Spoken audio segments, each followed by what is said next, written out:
How y'all doing? It's your boy L Dog. Welcome back to Larry Reactions. Just want to talk about Monday Night Raw last night. Man, great show. Great show. Started off with Seth Rollins coming down to the ring, talking about he in line. He's moving on from Riddle, moving on to the Universal Undisputed WWE Championship. Basically, Riddle comes down, saying, "Fuck that, all business ain't finished," and they get in the scuffle. They start brawling, and of course, Seth Rollins ends up running away, runs up the ramp, and then Riddle starts to chase him, and then the Judgment Day, they come out, Finn Balor and Damian Priest. And so they get in the ring and they get to talking or whatever like that, talking about we go way back, because all of them are NXT call-ups. Basically, they're extending an offer to Riddle to join the Judgment Day. And Riddle like, hell no, fuck that, no. So, of course, they end up fighting, and then it turns into an official match between Finn Balor and Matt Riddle. Now, this was a good match. It was good. They just like in NXT, if I'm not mistaken, they wrestled each other before. It was a really good match. A lot of action, a lot of technicality. And then what ends up happening, the match goes on, and what ends up happening is that of course, you got Damian Priest ringside, and then all of a sudden, here come Rey Mysterio. Rey Mysterio started beating the shit out of Damian Priest, and everybody gets distracted. So Finn Balor's looking over there, and then the match continues or whatever like that. But then all of a sudden, here comes Seth Rollins. Seth Rollins distracts Matt Riddle, gets a little cheap shot in, and Finn go for the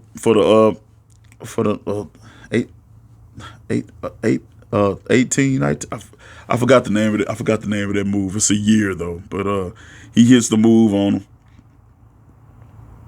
and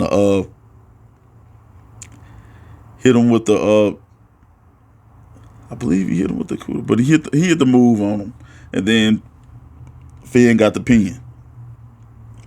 And then Seth Rollins comes in and starts beating the shit out of Riddle. And then he hits the curb stomp on Riddle. And he all up in Riddle's face, I told you I'm through with you. That's it.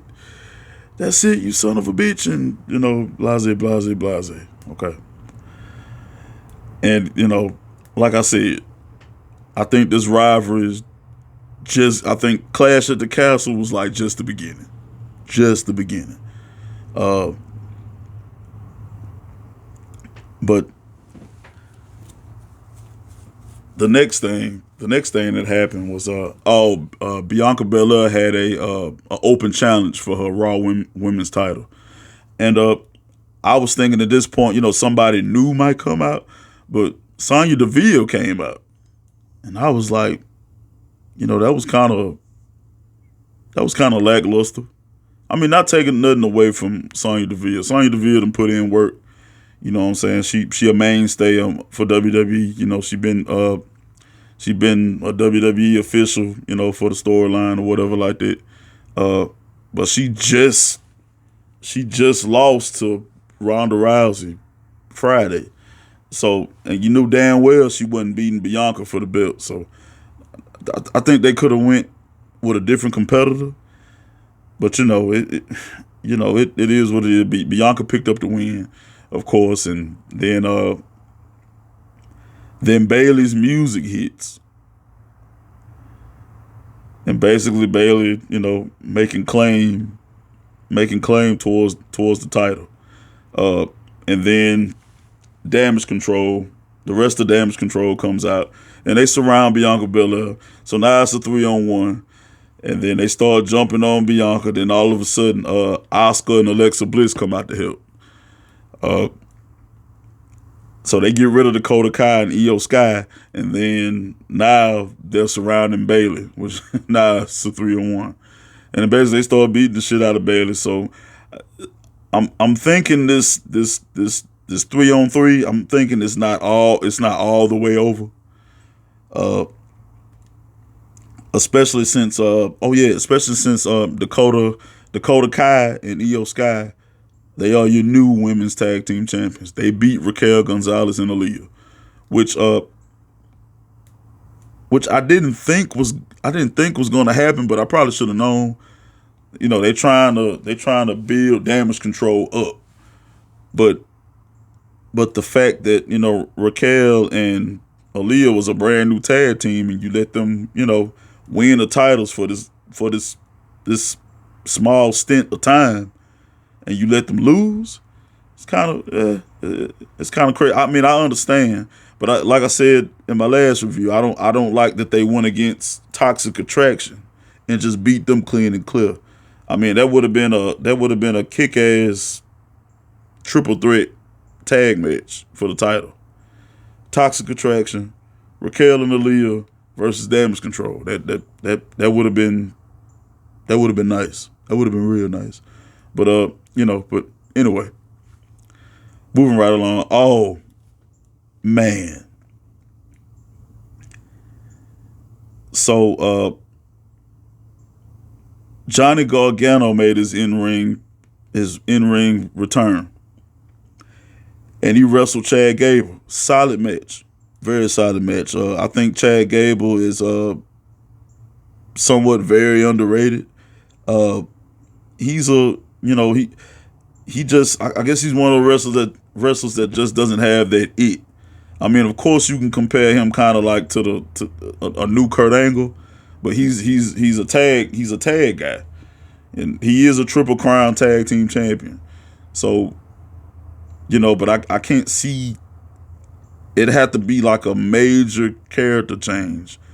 But he's a hell of a wrestler. He's a hell of a mat technician. I mean, you can't take that away from him. Him and Johnny Gargano put on a 5-star match. Like it was really good. It was really good. And of course, Johnny Gargano pulled out the win. But as he was walking up the ramp, I saw it coming a mile away. Here come Austin Theory with the Money in the Bank briefcase. Hit him upside the head with it, knocked him down, and basically, just they had to pull Johnny off the ramp or whatever like that, and then Austin Theory went to the ring where Otis and Chad Gable were showing the selfies that he took. And so while Austin Theory in the ring celebrating or whatever, or boasting or bragging or whatever like that, Kevin Owens come out. Now, mind you, Kevin Owens and Austin Theory, they already had a nice, dope-ass match last week on Raw. Really good. Really good. But KO came out there and he cut a promo, and I swear, this dude can cut a promo with the best of them. KO gives some of the best promos ever, and I mean it almost seemed like it's a shoot, but it's real emotion, for how his character got treated and how he's been getting treated. I mean, ever since when Vince was in charge, and the difference he talked about that, and the difference now since Vince done left and Triple H is in charge. Man, I mean, it was an intense promo. I mean, man, and then they started brawling. I mean, he pissed. Austin Theory was pissed off. I mean, you could see it in his face. I mean, yeah, some of his storyline, but he kind of, Kevin Owens struck a nerve. I don't give a damn nobody say he struck a nerve. That Austin Theory was mad as hell. I mean, he was pissed. And then all of a sudden it's like KO was like, well, since I can't talk some sense into you, then I guess I might as well do this. And KO slapped the shit out of him, and they just started brawling. They got other officials out there. They were trying to break it up. I'm talking about big ass brawl. I mean, man. And then it ended with Austin Theory. You know, they separated them. Austin Theory walking up the ramp, and his nose broke, and the camera keeps switching back and forth to between Austin Theory and Kevin Owens, and Kevin Owens said, "Oh, you got a broken nose, bitch." I was like, "What?" I was like, "Hell yeah, let's go, man." That shit was fire. Definitely hoping they continue to keep on doing stuff with KO and Austin Theory. I don't have a problem. I always like Kevin Owens. Great worker. You know what I'm saying? He was underutilized when Vince was in charge. Austin Theory has been handed everything, but Austin Theory has potential. He has a lot of potential to be, especially with his work in NXT. He has a lot of potential to be the top guy, one of those top guys. He does, but it will be easy for him to fizzle out. But they can't miss that up. Like he has, like there was an article where they kind of compared him to John Cena. Like, is WWE repeating the same process? And he has he's brash. Like, if you remember when John Cena did the Thugonomics gimmick, he was real brash, real unapologetic. That's Austin Theory. That's Austin Theory. I mean, without a doubt. Yeah, and what else happened? Okay, yeah. Seth Rollins was in the back, and he was talking. He got questioned about Riddle, and he was like, "I told you, I'm through with Riddle. I don't want a rematch." And then all of us, he's saying he's the face of WWE, and then all of a sudden, Bobby Lashley walks up. So of course, they talking back and forth, and Bobby like, "How can you be the face when you don't have any gold around your waist or whatever like that?" And Seth was like, "Well, I'll be glad to take that gold from around your waist. I'll be glad to take it off your hands, Bobby." And so the match been made for next week. Bobby Lashley versus Seth freaking Rollins for the United States title. Now, you can already see all the ducks in a row of what's going to happen. Seth Rollins is not taking that title from Bobby Lashley. It's no way in hell that's happening. Matt Riddle's going to come and interfere in that match and screw Seth Rollins out of getting that title. And which that means it's going to be a Extreme Rules match at Extreme Rules, and they're going to beat the hell out of each other. That's my prediction.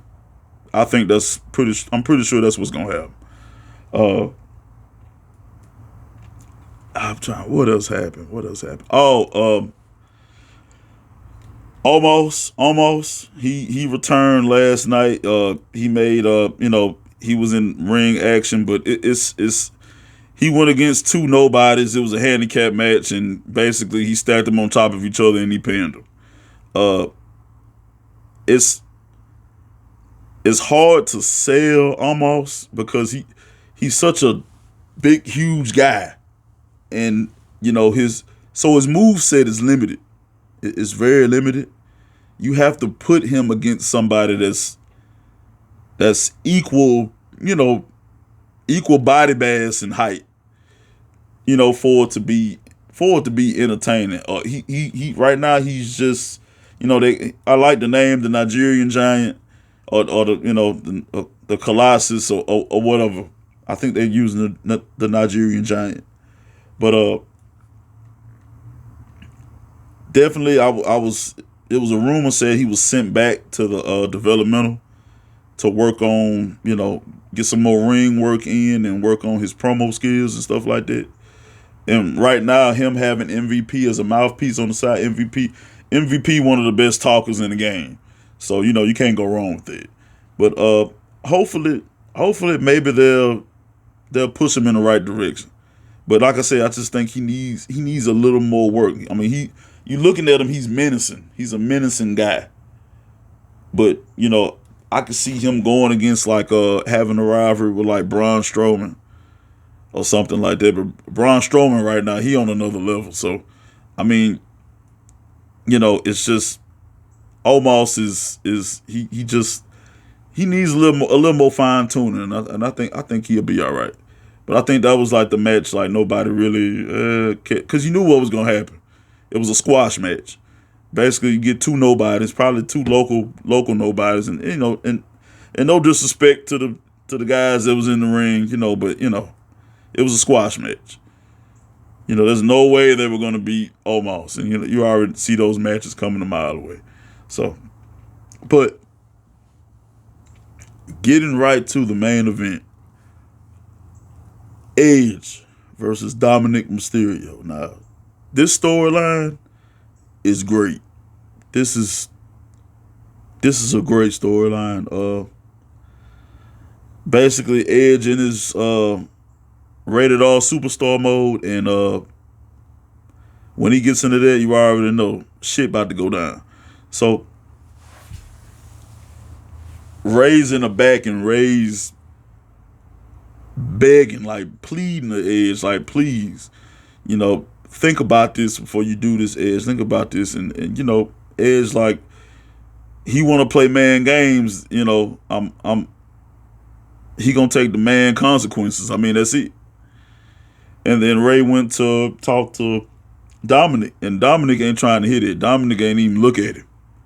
And I love where they going with this. Dominik done officially joined the Judgment Day. He done cut his hair a little bit. It's a little more, he got a little more mousse in his hair. It's black and slick back and all this shit. So he on the verge of being like that piece of shit bad guy. You know what I'm saying? Turned on his father and his family. And I love it. So the match started.